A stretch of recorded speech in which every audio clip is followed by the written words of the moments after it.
अरे सुनो, मयंक को फोन करके कहना कि मेरे लिए दवाइयाँ लेते आए। दवाइयाँ आज खत्म हो जाएंगी।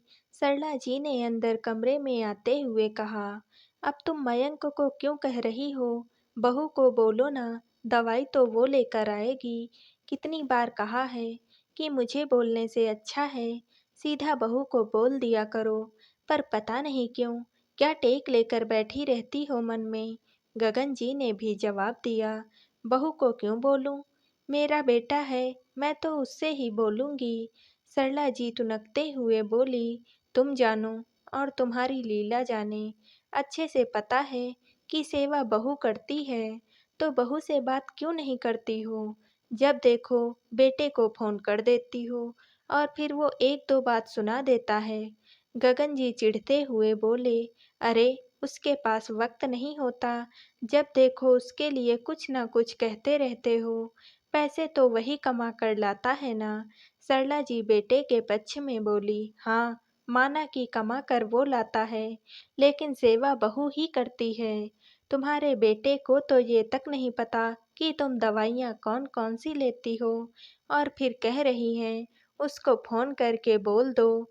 अरे तुम उसको फोन करती हो और फिर वो बहू से आकर लड़ता है कि वो घर में रहकर क्या करती है, जबकि बहू को तुम कुछ बोलती नहीं।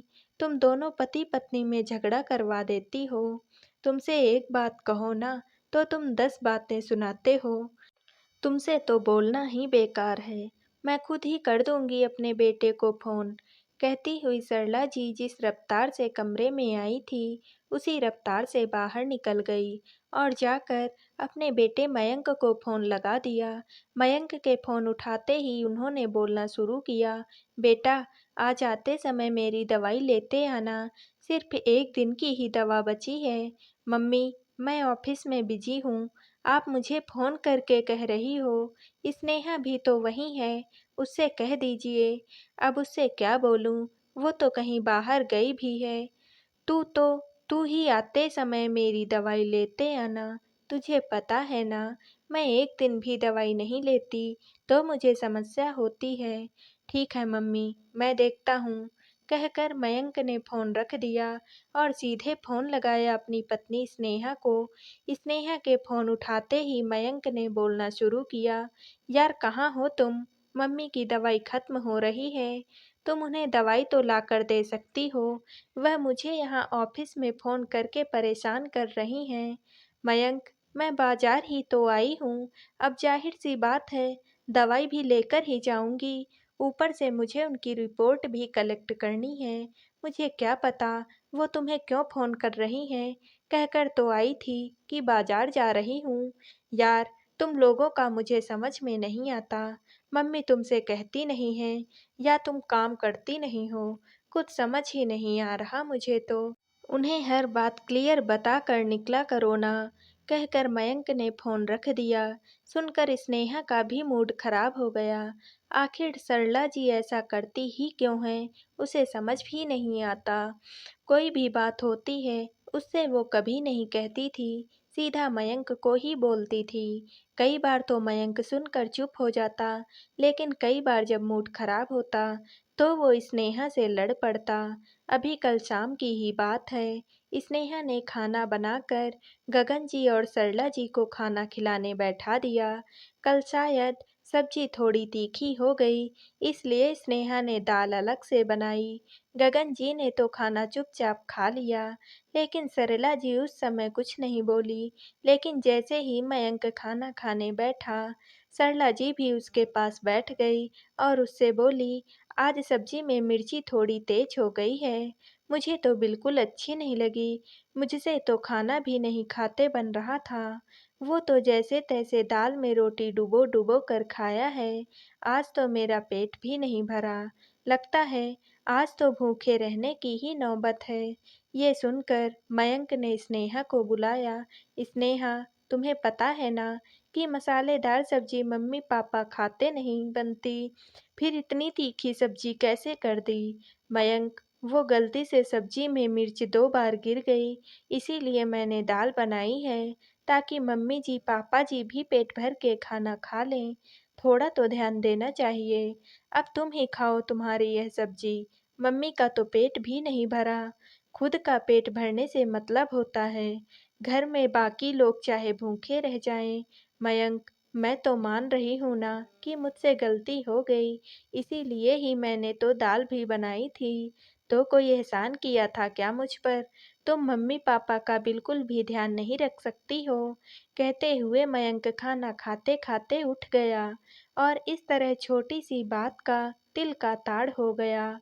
उस दिन भी गगन जी ने मयंक को बहुत समझाया था। मयंक समझता तो सही, फिर थोड़ी दिन में भूल जाता।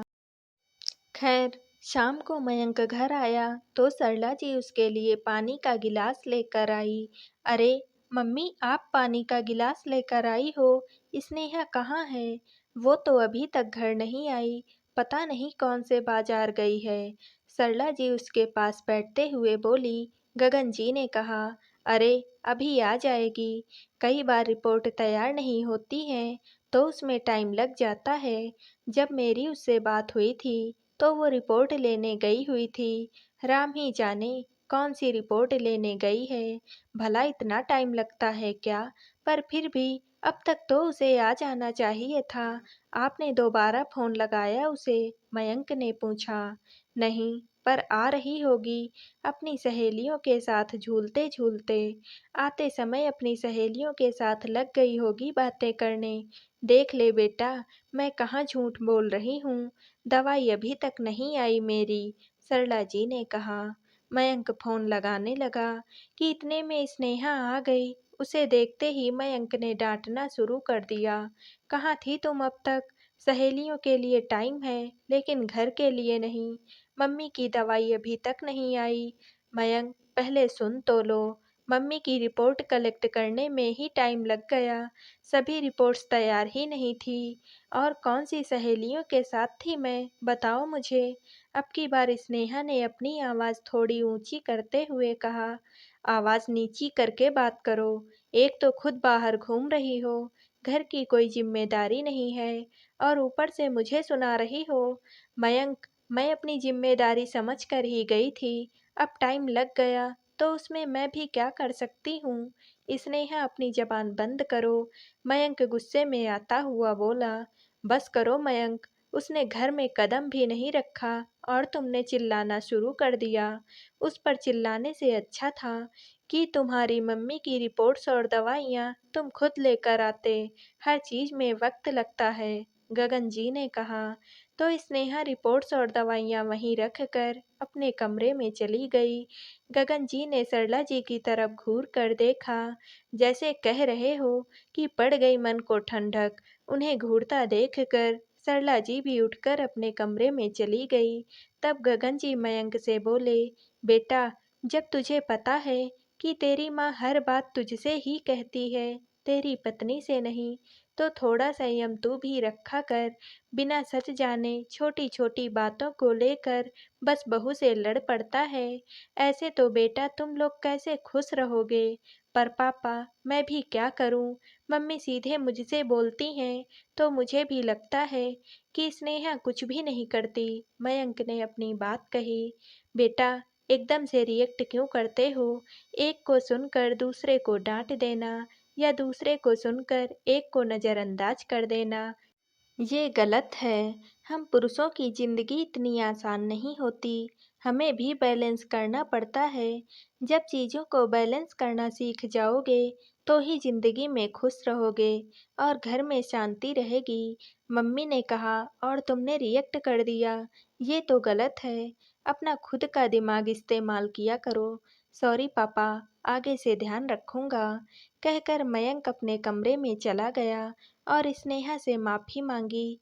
अब सरला जी कोई भी बात कहती तो मयंक पहले रिएक्ट करने की जगह पहले बातों को समझता, उसके बाद ही बोलता था और इस कारण अब उसमें और स्नेहा में झगड़े बहुत कम हो चुके थे।